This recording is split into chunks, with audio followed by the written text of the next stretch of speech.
What is up, everybody? Rowdy Retro Viewer here again.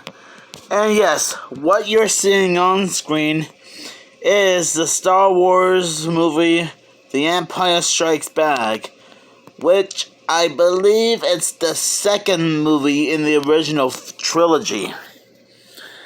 Yes, before I share my thoughts, I will let you guys know that I am definitely way behind on the Star Wars movie franchise. I know, it's a big shock. And I know that there have been countless people on YouTube talking about the entire franchise in general. Whether it's Black Nerd Comedy, Nostalgia Critic, Minty Comedic Arts, possibly Phantom Strider. And well, you probably get the drill by now. Basically, every single person and their grandma and their cat and their pet goldfish seem to be very aware about the Star Wars franchise, as well as its legacy. So hopefully I'm gonna try to catch up on everything related to Star Wars. Well, despite the fact that I already own a Star Wars encyclopedia book that will help me recognize the characters a lot more. Which that is technically true. But that's besides the point. What is this film all about? In George Lucas's spellbinding Star Wars sequel, the battle to save the galaxy from the evil Darth Vader ranges on Han Solo, Princess Leia, and Chewbacca the Wookiee are tested in a devastating attack by the Imperial Army and its AT-AT walkers. Meanwhile, Luke Skywalker seeks out the ancient Yoda to learn the secrets of the Jedi. Secrets Luke will need when the dark side of the Force beckons him in a defining showdown duel with Darth Vader. Sorry for the stuttering there, and I'm sorry for mispronouncing a few words. An awesome array of special effects, blazing action, and imagination. The Empire Strikes Back, and has been hailed as one of the greatest motion pictures ever made. Well, based on what I watched for the first time, it's definitely not lying. So for someone who didn't grow up watching everything related to Star Wars, this one seems like this is like a great movie to watch over and over again for any Star Wars fans alike. And even if you're not fans of Star Wars, I assume this movie is perfect for everybody. And I do mean everybody. And that's coming from someone who's not like a big Star Wars fan. And that's me. I know it's kind of shocking to know that I didn't grow up watching everything related to Star Wars.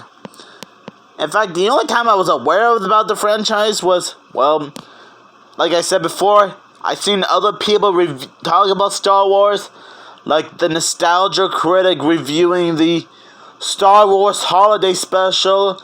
And yes, that is a real thing. Look, check out Nostalgia Critic's review of the Star Wars Holiday Special in case you don't believe me. I know about the Cantina song, which I'm sure most people might know it from the first film, if I'm correct.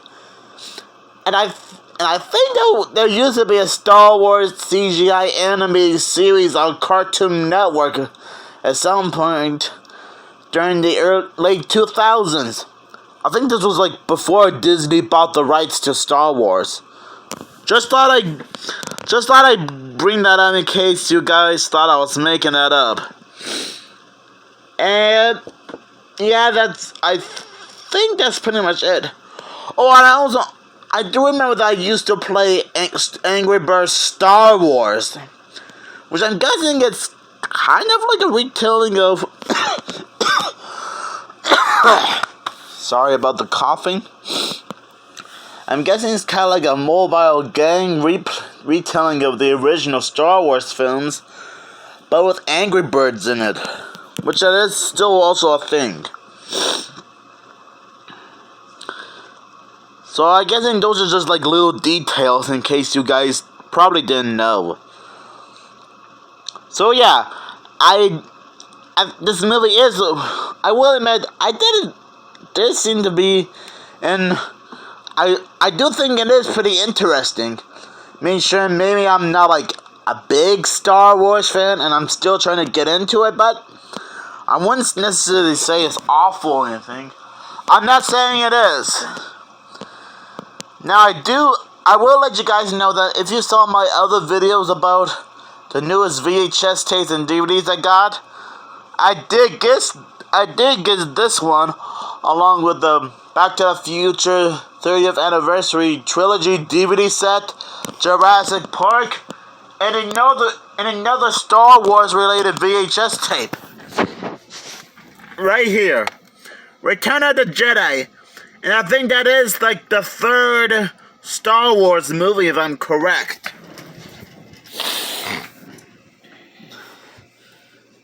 So yeah, it is a great film, and I, not gonna lie, Darth Vader is like a menacing villain. He's like the type of person you don't want to mess with in a dark alley somewhere on a galaxy far, far away. Yes, I know it seems like I don't have much to say about this film, because, well, I still got started to be aware of the franchise. You know? And you can't blame me. So yeah, this film is great to watch, and I might watch it again sometime around maybe later this week or something, depending on what I'm doing. And I might be able to get a chance to watch the aforementioned Return of the Jedi film. Oh yeah, I forgot to tell you that I remember growing up watching another space adventure movie, and that is Spaceballs. Yeah, I remember seeing this on Netflix before, but yeah, years later, it's been a long time. And what I could tell is that it's meant to be like a spoof / satire of the Star Wars film franchise. Which I know you guys might see it differently, but still, it does seem to be like a parody of Star Wars. Anyway, I'm getting off topic here. I give this movie an A++ for having great characters, great writing, suspenseful moments, great scenery, and having a cool villain. And you guys probably gotta hate me for spoiling this movie, but I was pretty shocked to learn that Darth Vader is Luke Skywalker's father. And yes, I am gonna get a lot of comments saying that I should not have spoiled the movie, which I apologize. So sorry for spoiling the ending a bit. Okay, I'm sure most of you already knew about it, since I'm guessing some of you grew up watching Star Wars. But to anyone who hasn't seen this film, like any new ones, to any new viewers who haven't seen this film and might have been upset that I spoiled the movie, I'm sorry. But anyways, there are a few people that I do recognize in this film. Like Mark Hamill as Luke Skywalker. Though most of you guys might know him better as the Joker on Batman the Animated Series, Justice League, and Justice League Action, for example, as well as Batman Mask of the Phantasm, Harrison Ford, who you might know him better as Indiana Jones, from the movie franchise of the same name. And I do know about Carrie Fisher. She was in an episode of The Big Bang Theory, if I'm correct, and she was in The Blues Brothers. So yeah, there are some people I do recognize from this film. Oh, and I almost forgot, James Earl Jones provided the voice of Darth Vader. Even though I can't think of any other movie or TV show he was in other than Star Wars. Oh, and I almost forgot that Mark Hamill did become like a guest star in Scooby-Doo and Guess Who.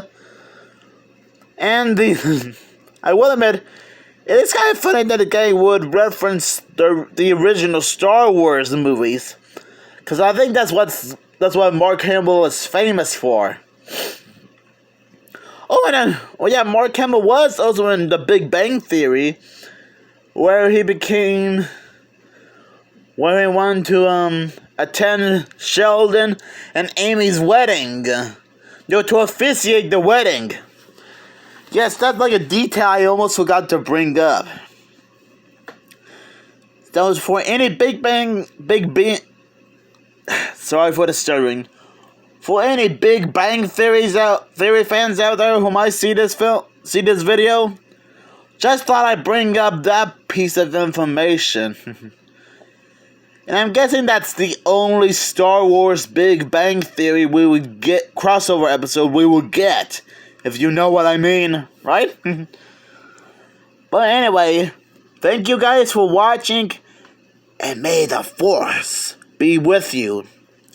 Yes, I know it's way too late to be celebrating Star Wars since May 4th has already went by already. Almost 2.5 months ago. Better late than never.